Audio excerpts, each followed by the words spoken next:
श्री गिरिराज जी ब्रज में विराजमान प्राचीन समय से ही सबकी मान्यताएं पूर्ण कर रहे हैं। किसी की गऊ खो जाए तो वो अपनी मान्यता रखता है कि शाम तक मेरी गाय मिल जाए। किसी को कोई वस्तु की इच्छा है, किसी को कोई वस्तु की इच्छा है। और ऐसे सुंदर गिरिराज जी जब हमारे माथे विराजे, ब्रज में सदा सर्वदा आनंद कर रहे,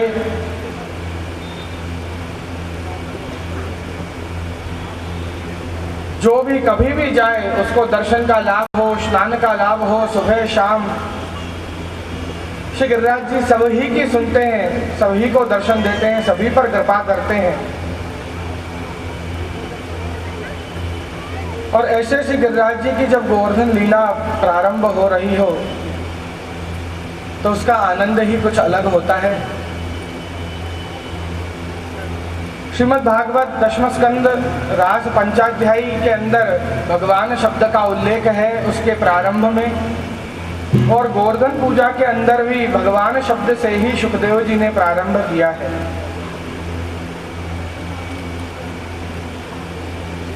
भगवान श्री कृष्ण 7 वर्ष के हैं इस समय।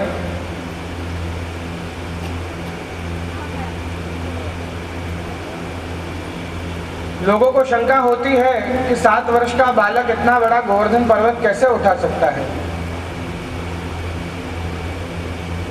शंका उन्हीं को होती है जिनको भगवान की सामर्थ्यता पर संदेह हो। भगवान सर्व सामर्थ्यवान है।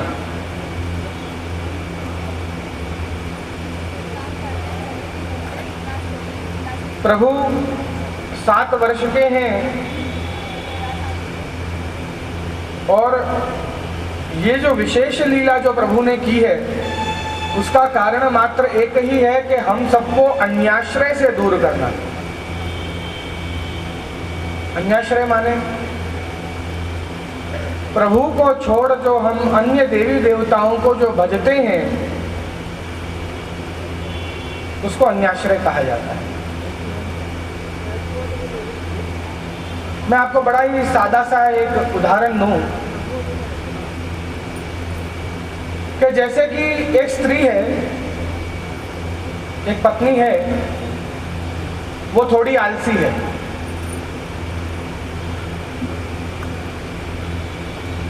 पति के लिए स्वयं जल लेकर नहीं जाती, उसके लिए स्वयं रसोई नहीं बनाती, उसके वस्त्र घड़ी करके नहीं रखती, किंतु वो अपने पति से अनंत प्रेम करती है। 3-4 आदमी ऐसे रख रखे हैं कि वो जब जब आज्ञा करे तब पति की सारी सेवा करे।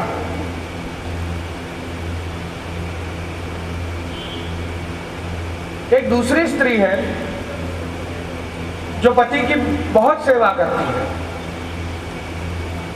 उसकी चरण सेवा भी करती है, उसके वस्त्र भी घड़ी करके रखती है, उसके और भी सब घर के जो काम है उनको संभाल लेती है, किंतु उसके चित्त में कोई और पुरुष है। उसके मन में कोई दूसरा पुरुष चल रहा है। कौन सी स्त्री ज्यादा अच्छी है? पहली बात, भले ही वो आलसी है पर पति से अनन्य प्रेम करती है।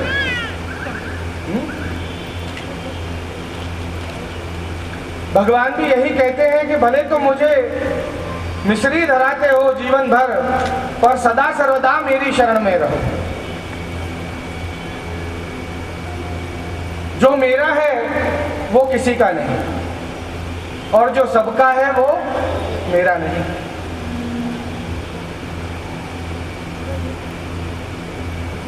कितने लोग अन्याश्रय को गलत समझते हैं। अन्य देवी देवताओं का आदर सम्मान करना, उनको नमन करना, वो अन्याश्रय नहीं है। उनसे याचना करना वो अन्याश्रय है। क्यों ऐसा? जैसे कि आपके घर कोई मेहमान आया हो तो आप उनको बिठाएंगी, उनको जलपान कराएंगी, आप उनका अच्छे से ध्यान रखेंगी, उनका आदर सम्मान करेंगी। पर क्या आप उनसे पैसे मांगेंगी, मुझे बाहर जाके शॉपिंग करनी है, जरा थोड़े रुपए दो?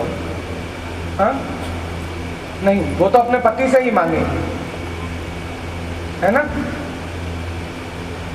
और यदि आपने उनसे पैसे मांगे तो पति को कितना बुरा लगेगा? लगेगा कि नहीं? हमारे स्वामी, हमारे नाथ जो हैं, उनको भी ऐसा ही लगता है कि क्या मैं सामर्थ्यवान नहीं हूं तुमको सब देने में, कि तुम औरों से मांग रहे हो। उनका आदर सम्मान करने में अन्याश्रय नहीं है, किंतु उनसे याचना करने में, उनसे मांगने में अन्याश्रय है। इसलिए ठाकुर जी ने कहा कि ये मैं ही गिरिराज स्वरूप से प्रकट हो जाता हूं, जो मांगना है इनसे मांगो, ये तुमको सब कुछ देंगे, जो मांगोगे वो मिलेगा। किसी और से क्यों मांगना? निश्चित रूप से आदर सम्मान सबका है। श्रीमद् वल्लभाचार्य जी भी आप देखेंगे बहुत सारे जगह पर बैठक जी है, तो वहाँ शिव भगवान, शंकर भगवान के दर्शन भी किए हैं, और जो स्थानिक देवी देवताएं हैं, भैरव हैं, उनके भी दर्शन किए हैं। श्रीमद् वल्लभाचार्य जी ने दर्शन की या नमन की मनाही नहीं की है। जब अयोध्या गए तो रामचंद्र जी के भी दर्शन किए हैं। तो किसी देवी देवता का आदर सम्मान करने में कोई मनाही नहीं है, किंतु उनसे आप याचना मत करो, उनके आश्रित मत हो जाओ। आश्रित तो केवल पूर्ण पुरुषोत्तम भगवान श्री कृष्ण के ही रहो। और यही बात भगवान श्री कृष्ण इस गोवर्धन लीला के द्वारा बता रहे हैं कि इस जगत में जो कुछ भी है वो सब मैं हूं। जब कुछ नहीं था तब भी मैं था, आगे जब कुछ नहीं होगा तब भी मैं तो रहूंगा ही।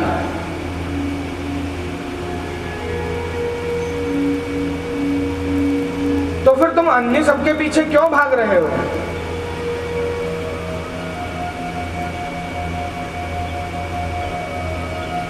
यजुर्वेद के अंदर वेद है, तैतरीय शाखा के अंदर कृष्ण यजुर्वेद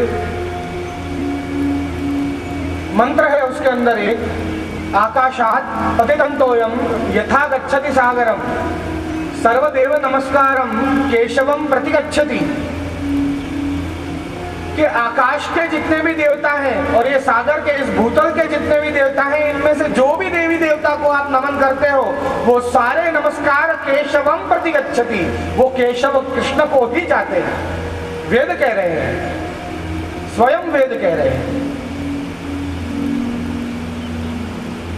और वे देवी देवताएं सारे कृष्ण से आशीर्वाद मांगते हैं और फिर आपको देते हैं। तो आप डायरेक्ट कृष्ण से ही क्यों नहीं मांगते हो? वो सब कुछ देने में सामर्थ्यवान है, वो परम ब्रह्म है, दी ऑलमाइटी जिसको हम कहते हैं, जिसके ऊपर कुछ कभी ना था ना कभी होगा। बाकी जितने भी अवतार हुए वो अवतार हुए, कोई 10 अंश का है, कोई कितने अंश का है, कोई कितने अंश का है। भगवान श्री कृष्ण वो पूर्ण कला है, वो अवतार नहीं, वो अवतारी स्वयं है। 16 कला पूर्ण है। वहां जो विराजमान सच्चिदानंद स्वरूप सदा आनंद में जो विराजमान रहते हैं, वो स्वयं इस भूतल पर ब्रजभक्तों के लिए, हम जीवों के लिए बना दे।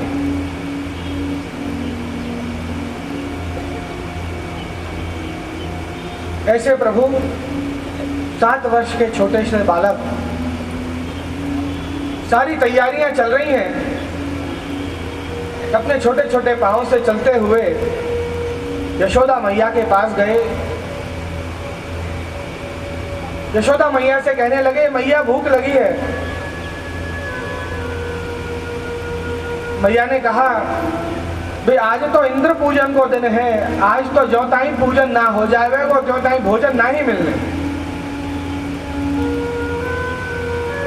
तो जब तक पूजन नहीं हो जाएगा इंद्र का आवाहन, इंद्र का यज्ञ नहीं हो जाएगा, तब तक भोजन नहीं मिलेंगे।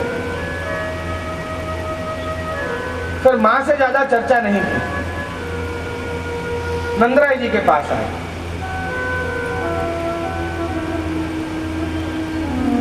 साथ में दाऊ जी को भी ले लिया है कि इनको छोटा बालक समझ के यदि वो ठीक से जवाब ना दें तो बड़े भैया को जरा सा हाथ कर दें, भाई आप पूछ लेना।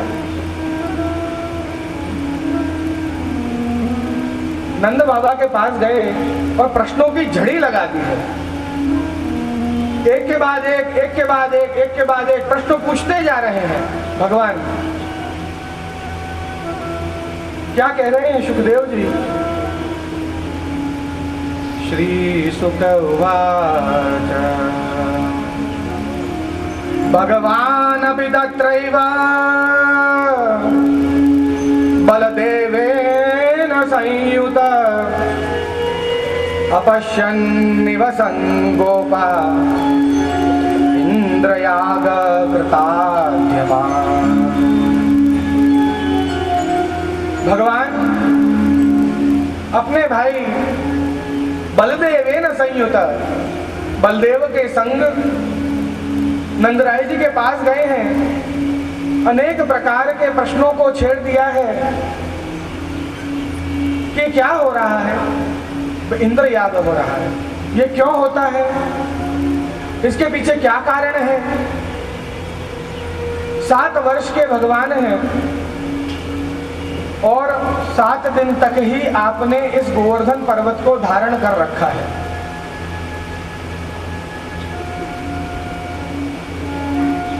क्या रहस्य है ये 7 का?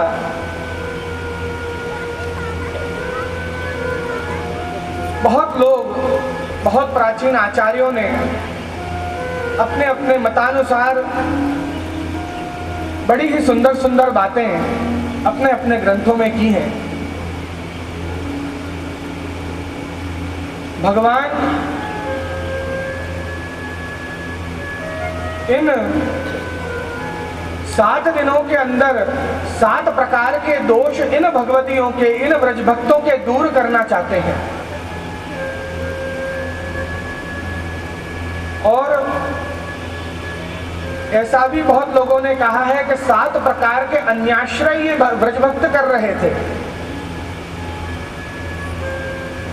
तो 7 प्रकार के अन्याश्रयों से दूर करना चाहते हैं।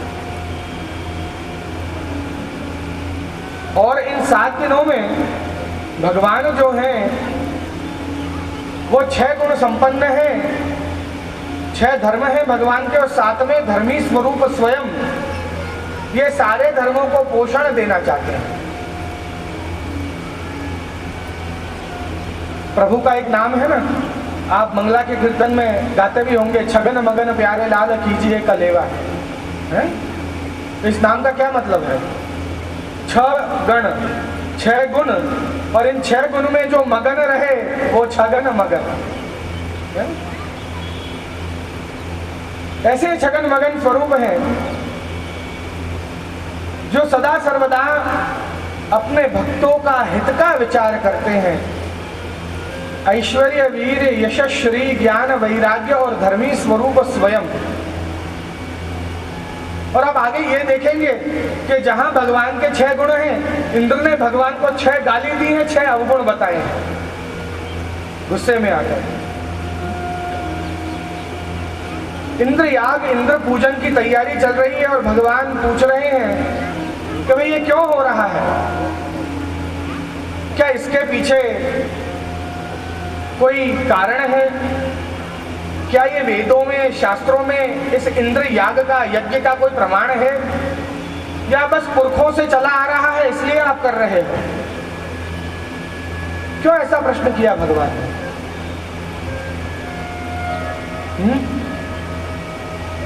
आप सब यहाँ पर काफी विद्वान लोग विराजमान हैं, सब भली भांति से जानते हैं कि इन चारों वेदों में और शास्त्रों में कहीं पे भी किसी भी अन्य देव को प्रमुख देव मानकर और कोई यज्ञ नहीं है। है क्या कोई यज्ञ? बहुत विद्वान भी बैठे हुए हैं। यज्ञ पुरुष किसको कहा है? विष्णु को। किसी भी वेद को, किसी भी शास्त्र को खोल के देख लीजिए आप, देवी देवताओं की आहुति होगी, उनका सम्मान होगा, पर उनको प्रमुख देवता नहीं माना गया है कहीं पर भी। प्रमुख देवता तो भगवान श्री कृष्ण विष्णु ही है।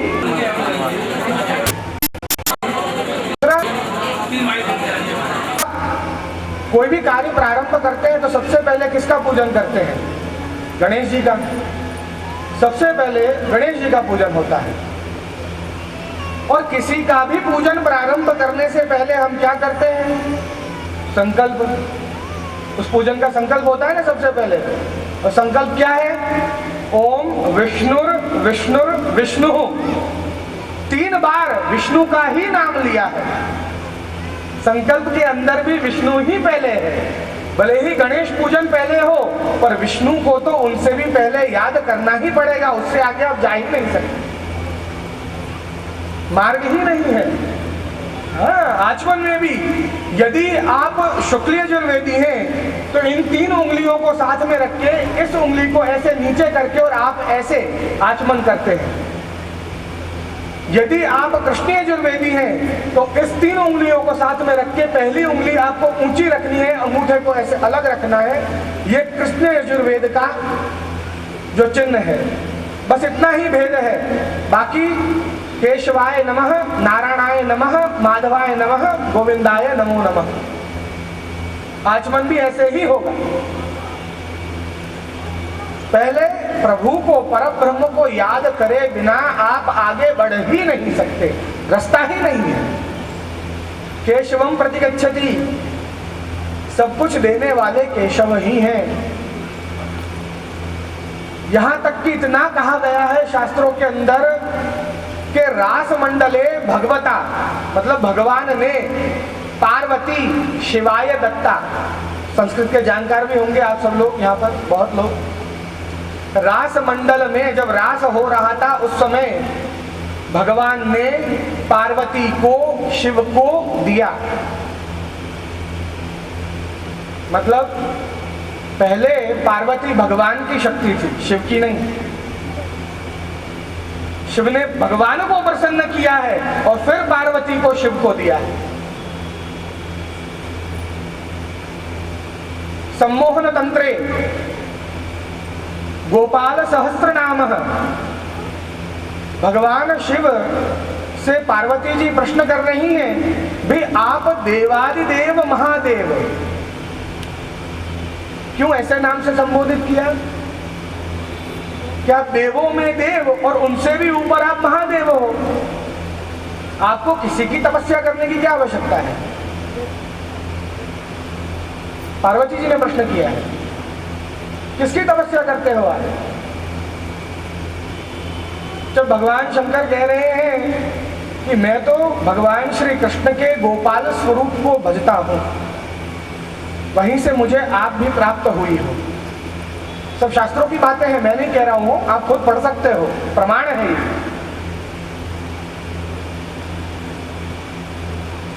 भगवान पूछ रहे हैं कि आप इंद्र को जो प्रमुख देव बनाकर आप जो भज रहे हो, तो क्या उसका कोई प्रमाण है कहीं पर? या बस परंपरागत चला आ रहा है तो बस चला ही आ रहा है, कभी किसी ने कुछ पूछा नहीं, कभी किसी ने कुछ बताया नहीं।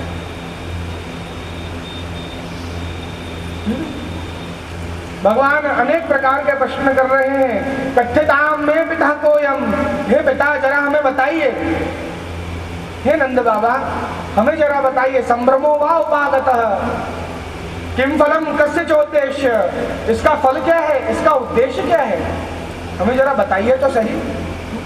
केनवा साध्यते मख, ये मख जो है, ये यज्ञ जो है, ये किस साधन से साध्य है,